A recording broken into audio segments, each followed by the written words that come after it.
नमस्कार। एचबीसी विशेष में आप सभी का स्वागत है। मैं हूं शिखर चौधरी। एचबीसी विशेष में आज की शुरुआत हम करेंगे टोंक से, जहां ओवरब्रिज मुसीबतों का कारण बना हुआ है। वहीं बारां में कुपोषण से बच्चों की मौत तक हो रही है। वहीं कुचामन सिटी में मनाया गया एक अनूठा जन्मदिन।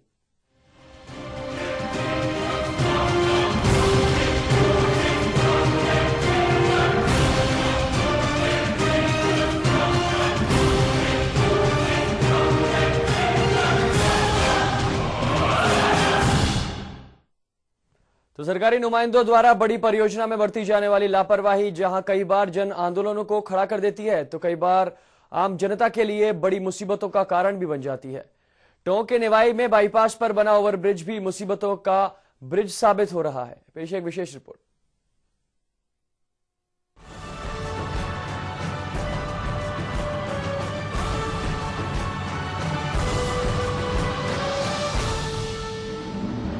दिल्ली से जबलपुर को जोड़ने वाले NH 12 पर टोंक के निवाई में निर्माणाधीन 4 लेन के निर्माण के दौरान बाईपास पर बना ओवरब्रिज स्लीप लेन नहीं बनाए जाने के कारण कई बड़ी मुसीबतों का कारण बन गया है। ऐसे में यहाँ की जनता केंद्रीय परिवहन मंत्री सीपी जोशी, केंद्रीय वित्त राज्य मंत्री नमो नारायण मीणा के अलावा कई राजनीतिक और प्रशासनिक अधिकारियों से ब्रिज के साइडों में स्लीप लेन के निर्माण की मांग कर रहे हैं, जिससे वो लोग अपने घरों, गांवों और हॉस्टल के साथ ही गौशाला तक भी पहुंच पाएं। लेकिन उनकी आवाज को अब तक नहीं सुना गया है। ऐसे में जनता के मन में आंदोलन की आवाज गूंज रही है। प्रदेश की जनता अब मानने लगी है कि अब इस देश में शायद उन्हीं लोगों की सुनवाई होती है जो कि प्रजातंत्र की गूंगी बहरी सरकारों के कानों में अपनी आवाज पहुंचाते हैं, और इसके लिए जनता को सड़कों पर उतरना पड़ता है।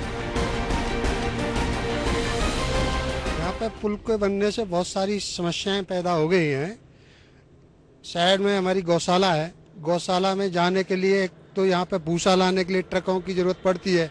तो अगर ये सर्विस रोड नहीं बनेगा तो भूसा लाने में, गायों के लिए चारा लाने के लिए, बाट वगैरह लाने के लिए बहुत सारी दिक्कतें पैदा हो जाएंगी। यह है कि इस अंडरपास को लेके, सर्विस रोड को लेके यहाँ से कम 20-25 गांव प्रभावित हैं, और ये निवाई की जो अप्रूव्ड कम से कम 10-15 कॉलोनियाँ हैं, यहाँ पे कॉलेज भी नियुक्त किया गया है और एक ये छात्रावास है। इन सब चीज़ों से ही यहाँ पे बहुत बड़ी गौशाला है जो एक पूरे मतलब हिंदुस्तान में फेमस है। तो वो लोग काफ़ी इन सर्विस रोड को लेके तंग आ चुके हैं। हमने इनके साथ में कई बार एक चेयरमैन, जिला प्रमुख, MLA सहित सीपी जोशी और केंद्रीय मंत्री जी को ज्ञापन दिया है, लेकिन उन्होंने इस संबंध में कोई वापस जवाब नहीं दिया है।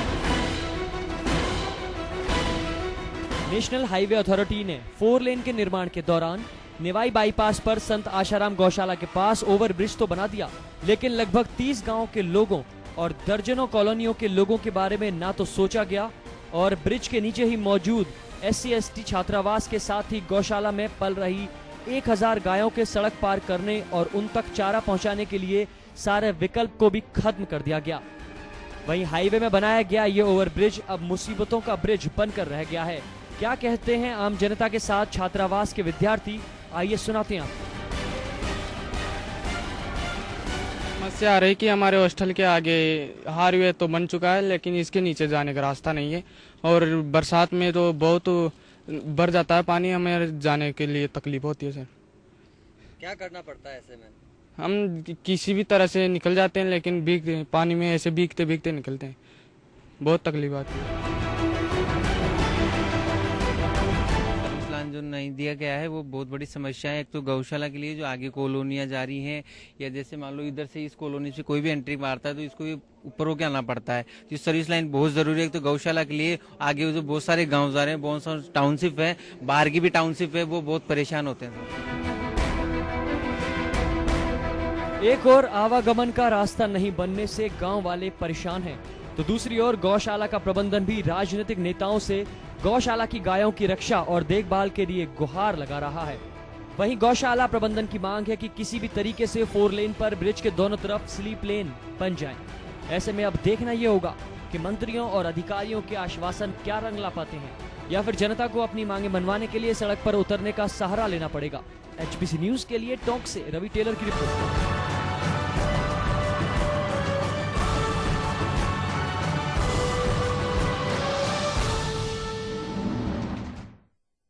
और यहाँ रुकेंगे एक छोटे से ब्रेक के लिए, फौरन लौटेंगे।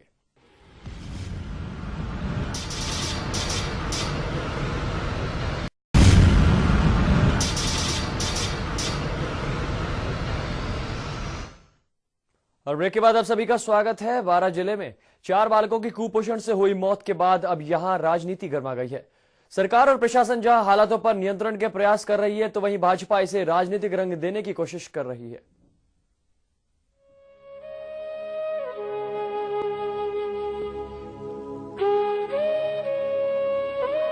यह है जिले के आदिवासी सहरिया पंचायत किशनगढ़ का सुवास गांव।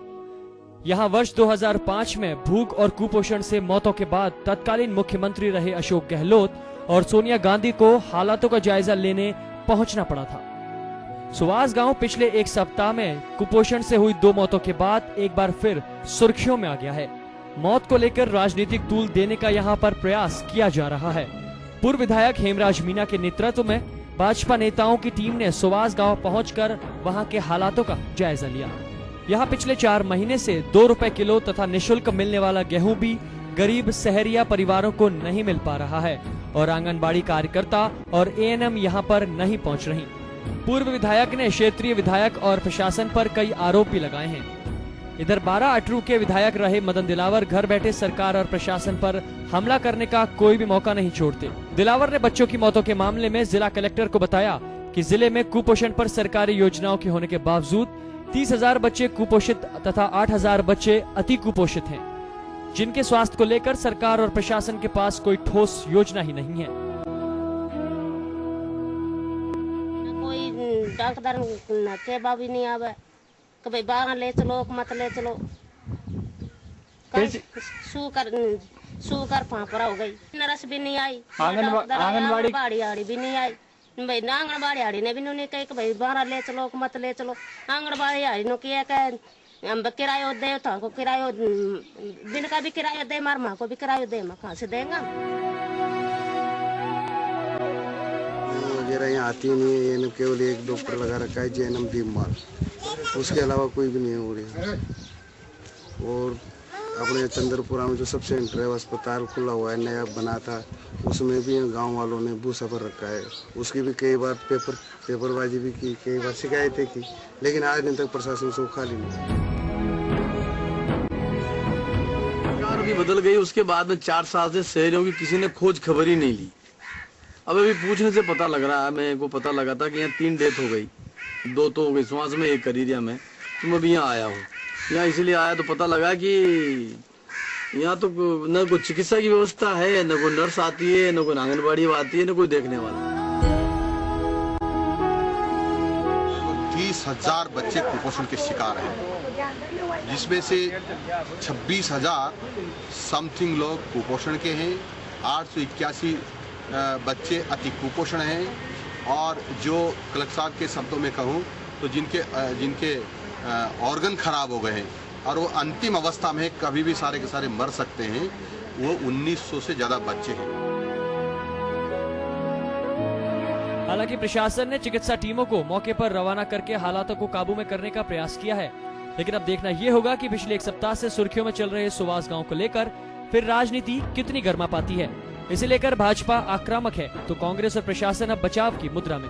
एचबीसी न्यूज के लिए 12 से ललित मोहन खंडेलवाल की रिपोर्ट।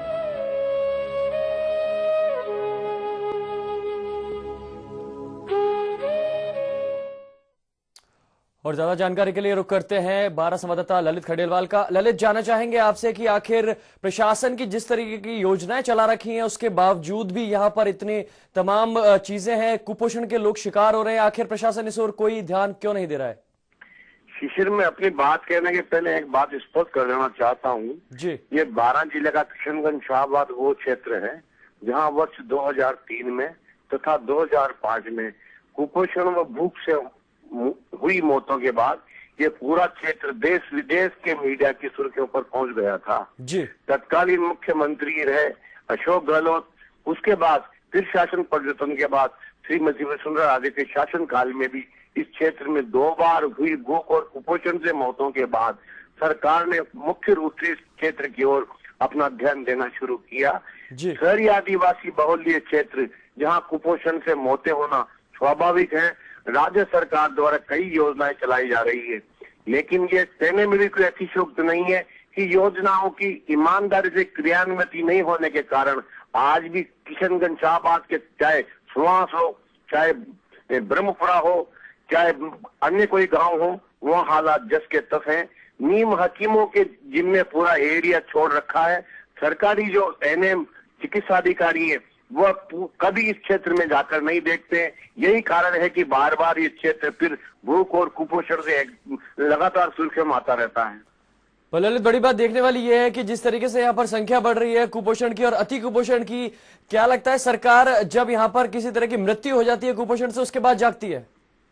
ये तो सरकारी आंकड़े कहते हैं कि 12 जिले के किशनगंज शाहबाद क्षेत्र में अभी हालात वर्तमान में 30,000 कुपोषित बच्चे हैं, जिनमें से 836 अति कुपोषित हैं। जी पिछले दिनों सुहास गांव में हुई 2 बच्चों राजू और पप्पू की मौत के बाद प्रशासन ने फिर अपनी नींद तोड़ी और चिकित्सा टोलियों को इन क्षेत्रों में रवाना किया। एक सप्ताह में लगभग 24 अति कुपोषित बच्चों को 12 राजकीय चिकित्सालय के कुपोषित वार्ड, जो कुपोषण वार्ड सरकार ने बना रखा है, उसमें लाकर भर्ती कराया गया। उनका इलाज बदस्तूर जारी है। गत रात्रि को भी 3 अति कुपोषित बच्चों को राजकीय चिकित्सालय में लाकर उन्हें प्राथमिक चिकित्सा दी गई। इसी के साथ मैं आपको एक बात और स्पष्ट करूं कि पिछले दिनों छिपा बड़ौद क्षेत्र के भी एक गांव में कुपोषण को लेकर 2 मौतें 12 राजकीय चिकित्सालय में हुई। इस प्रकार जिले में एक पखवाड़े में 4 नौनिहाल कुपोषण के शिकार होकर मौत के दाल में समा चुके हैं। ललित, बड़ी बात है, अपने आप में शर्मनाक बात है कि जिस तरीके से कुपोषण के शिकार हमारा युवा, हमारा जो आने वाला भविष्य हो रहा है। लेकिन एक बात यहाँ पर समझने वाली ये है कि अब जिस तरीके से आपने बताया कि सुर्खियों में ये रहा है, वही हमने सरपंच को भी सुना यहाँ पर किसी तरह की कोई चिकित्सा सुविधाएं नहीं है, किसी तरह का कोई व्यवस्था नहीं है, ना आंगनबाड़ी कार्यकर्ता है। तो प्रशासन के अधिकारी को क्या कहना है इस पर? 12 जिले के शहरी आदिवासी जनजाति जो है, इसके लगभग 55,000 लोग गरीबी के जीवन में जीते हैं। राज्य सरकार द्वारा फिलहाल इन्हें सहायता भी बहुत दी जाती है। बरसों से मुख्यमंत्री वसुंधरा सिंधिया के शासन काल में इन्हें मुफ्त गेहूं की योजना शुरू की गई। प्रत्येक परिवार को निःशुल्क गेहूं मिला। उसके बाद 2 रुपया किलो में इन सभी परिवारों को अंत्योदय मानते हुए सरकार ने गेहूं की योजना चालू की। गांव गांव में एनएम है, गांव गांव में चिकित्सा व्यवस्था है। समय समय पर प्रशासन भले इनकी चिकित्सा के दावे करते हो, लेकिन सिर्फ ये दावे ही साबित होते हैं। मौके पर जाकर जब हमने देखा तो वहां लोगों ने बताया कि यहाँ अरसे से कोई चिकित्सा कर्मी या एनएम गांव के लोगों के, ग्रामीण लोगों के हाल पूछने नहीं आते। पूरा इलाका नीम हकीमों के हवाले है। नीम हकीमों का जाल जंजाल पूरे गांव गांव में फैला हुआ है और लोग नीम हकीमों के यहाँ इलाज कराना ज्यादा पसंद करते हैं। कारण यह है कि अगर सरकारी एनएम से कहा जाता है तो कभी किराए का, कभी साधन का, कभी अन्य बहाना बनाकर उन कुपोषित बच्चों को बाहर लाने में अपनी ओर से मना कर देते हैं। जी बहुत बहुत शुक्रिया ललित, हमसे बात करने के लिए, तमाम जानकारी के लिए। तो आपको बता दें कि प्रदेश में सुवास 12 में सुवास गांव, कुछ ऐसे भी गांव है जहां पर यहाँ के नौनिहाल, हमारे देश का भविष्य, आने वाला भविष्य आज कुपोषण का और अति कुपोषण का शिकार हो रहा है। वहीं यहाँ पर सवालिया निशान ये खड़ा हो जाता है कि आखिर तमाम जो सुविधाएं, जो योजनाएं चला रखी हैं गरीबों के लिए, ग्रामीणों के लिए, वो कहां चली जाती है, उनका रुपया कहां चला जाता है। सबसे बड़ा प्रश्न यहाँ पर ये खड़ा हो जाता है कि यहाँ पर नीम हकीमों ने जिस तरीके से अपना जाल फैला रखा है, यहाँ पर एक प्रशासन को सख्त कार्रवाई करने की जरूरत है, ठोस कार्रवाई करने की जरूरत है, ताकि हमारा आने वाला भविष्य को बचाया जा सके और वो कुपोषण का शिकार ना हो पाए।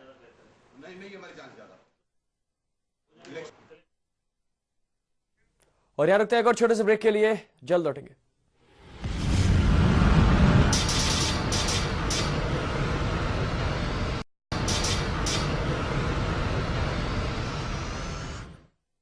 और ब्रेक के बाद आप सभी का एक बार फिर स्वागत है। हमारे देश में जन्मदिन को सभी अपने अपने अंदाज में मनाते हैं, लेकिन नागौर जिले के मोतीपुरा निवासी रामलाल ने अपनी मां के 100वें जन्मदिन को एक अनूठे अंदाज में मनाकर समाज को एक बेहतर मिसाल दी है।